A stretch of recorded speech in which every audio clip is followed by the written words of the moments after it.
Assalamualaikum warahmatullahi wabarakatuh. Perkenalkan, saya Albetio Saputra, nomor induk mahasiswa 25021021623.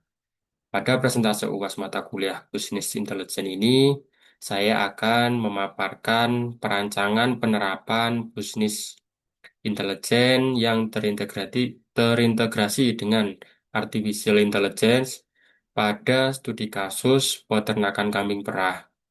Model ini merupakan pengembangan dari model UTS yang telah saya buat sebelumnya.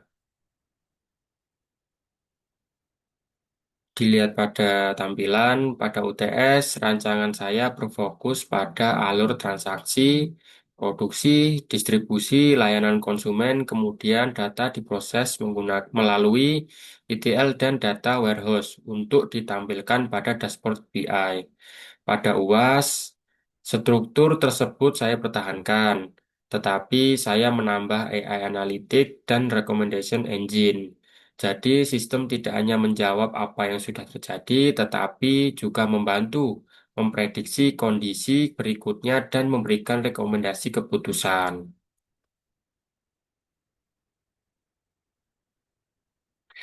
Studi kasus yang digunakan adalah peternakan kambing perah modern.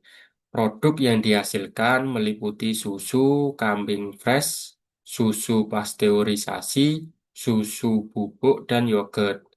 Pelanggannya terdiri dari rumah tangga, toko herbal, pusat kebugaran, serta agen atau reseller.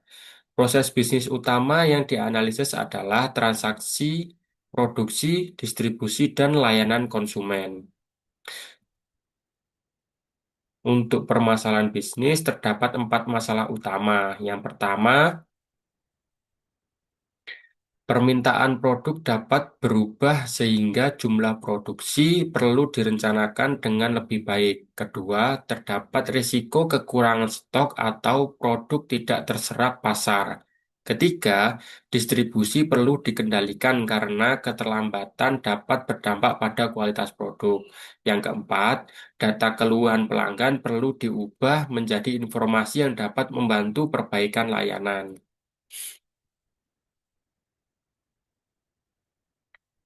Dari sistem informasi yang berjalan, sistem informasi dimulai ketika customer melakukan pemesanan, tentunya. Data masuk ke database transaksi, kemudian digunakan sebagai informasi untuk proses produksi. Produk yang sudah siap dikemas dan didistribusikan kepada customer. Setelah itu, layanan konsumen mencatat pertanyaan, keluhan, pengembalian, serta kepuasan pelanggan. Alur inilah yang menjadi sumber data utama sistem BI. Selanjutnya adalah sumber data. Data yang digunakan berasal dari empat area. Dari transaksi terdapat data pelanggan, produk, volume, nilai transaksi, pembayaran, dan pengiriman. Dari produksi terdapat volume produksi, produktivitas kambing, hasil produksi, dan produk rusak. Dari distribusi terdapat lokasi, waktu, dan status pengiriman. Sedangkan dari layanan konsumen terdapat jenis keluhan, waktu penyelesaian, dan kepuasan pelanggan. Arsitektur BI dan AI. Arsitektur dimulai dari data source, kemudian melalui ETL untuk membersihkan dan mengintegrasikan data. Data yang telah terstruktur disimpan dalam data warehouse. Setelah data siap, AI Analytic melakukan prediksi atau klasifikasi. Hasilnya kemudian ditampilkan dalam AI BI dashboard dan digunakan sebagai dasar rekomendasi serta pengambilan keputusan manajemen. Selanjutnya, tiga pilar analitis AI terintegrasi. Saya menggunakan tiga fungsi AI. Pertama adalah demand forecasting untuk memprediksi permintaan pelanggan. Kedua adalah delivery risk prediction untuk memprediksi risiko keterlambatan pengiriman kepada pelanggan. Ketiga adalah sentimen analysis untuk memahami sentimen dan kategori keluhan pelanggan. Ketiganya dipilih karena langsung terhubung dengan empat area proses bisnis eh, yang diminta sesuai dengan alur sebelumnya.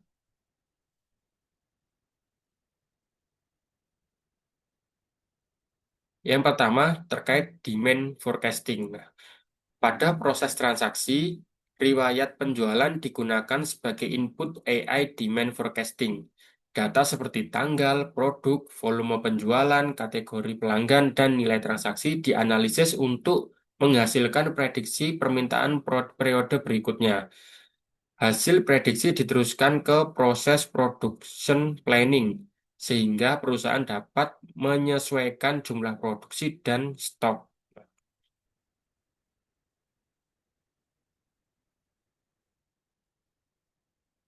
Pada proses produksi, hasil prediksi dibandingkan dengan stok dan kapasitas produksi tentunya. Sistem dapat membantu menentukan apakah produksi perlu ditingkatkan, dipertahankan, atau dikurangi. Dengan demikian, AI tidak berhenti pada prediksi penjualan, tetapi hasilnya digunakan untuk membantu perencanaan operasional produksi.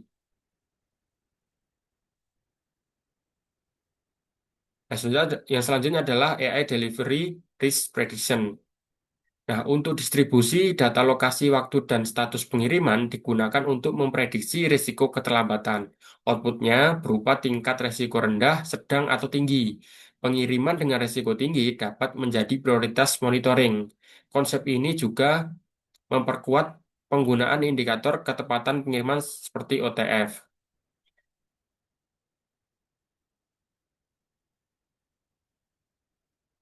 Dan AI yang terakhir yaitu layanan konsumen. Pada layanan konsumen, data feedback pelanggan dianalisis menggunakan konsep natural language, maaf, dengan konsep natural language processing atau sentiment analysis.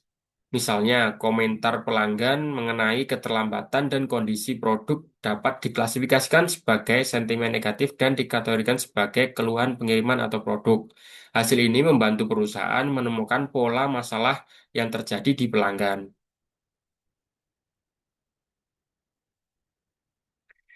Yang tertera pada slide, jadi dashboard pertama adalah Executive AI BI dashboard. Ini sebenarnya pengembangan dari dashboard rancangan pada UTS. Jadi dashboard ini menampilkan indikator utama seperti revenue, produksi, pengiriman, kepuasan, prediksi demand, dan resiko distribusi. Nah, dashboard ini juga menggabungkan visual aktual versus prediction, sama seperti yang tujuan penggunaan AI ini, yaitu meliputi delivery risk serta customer sentiment sehingga manajemen dapat melihat kondisi bisnis secara menyeluruh. Dashboard selanjutnya adalah terkait sales and demand prediction dashboard. Dashboard kedua berfokus pada penjualan dan prediksi permintaan. Informasi aktual penjualan dibandingkan dengan prediksi penjualan. Nah, di sini terdapat KPI seperti pertumbuhan dan produk terbaik membantu melihat performa, sedangkan hasil prediksi digunakan sebagai input untuk perencanaan produksi. Dashboard selanjutnya adalah Production and Distribution Monitor. Dashboard ketiga menggabungkan monitoring produksi dan distribusi. Pada produksi ditampilkan volume, defect rate, dan kesenjangan antara produksi dengan prediksi permintaan. Pada distribusi ditampilkan pengiriman serta risk level. Tujuannya adalah menemukan area operasional yang membutuhkan perhatian pada saat pengiriman. Nah, dashboard yang terakhir itu adalah dashboard keempat, Customer Intelligence atau dashboard menampilkan jumlah keluhan, komposisi sentimen positif, netral, dan negatif, serta kategori keluhan yang paling dominan. Informasi ini membantu perusahaan melihat apakah masalah pelanggan berasal dari pengiriman, kondisi produk, kualitas, atau aspek layanan. Sebagaimana rancangan di awal, AI ini untuk dapat merekomendasikan. Jadi keunggulan tambahan dari rancangan ini adalah recommendation engine. Alurnya adalah prediction, insight, atau rekomendasi, kemudian decision.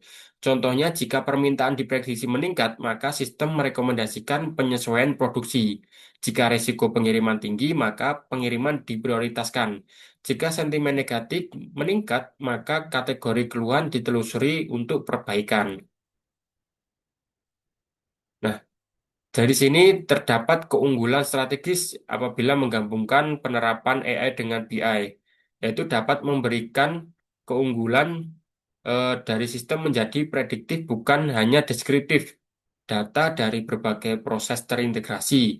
Hasil analitik lebih actionable karena diterjemahkan menjadi rekomendasi.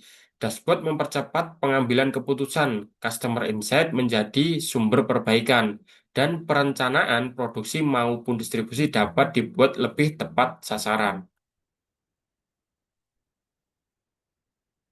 Rancangan visualisasi dan analitik yang saya sampaikan tadi diperkuat dengan referensi dari Gunnar Splinger.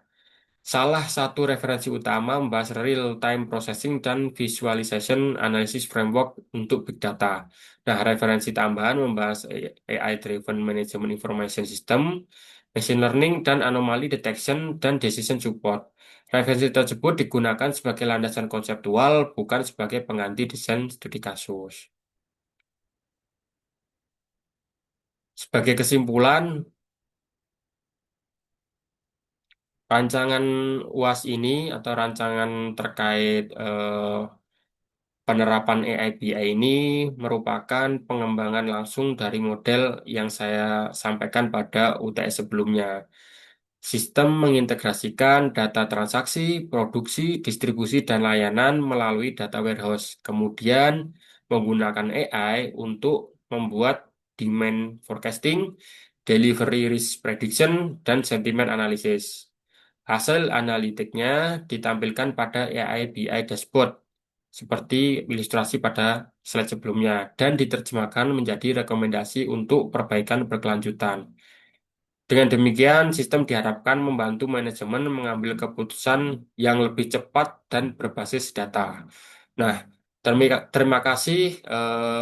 Berikut sekian yang dapat saya sampaikan. Kurang lebihnya saya mohon maaf. Wassalamualaikum warahmatullahi wabarakatuh.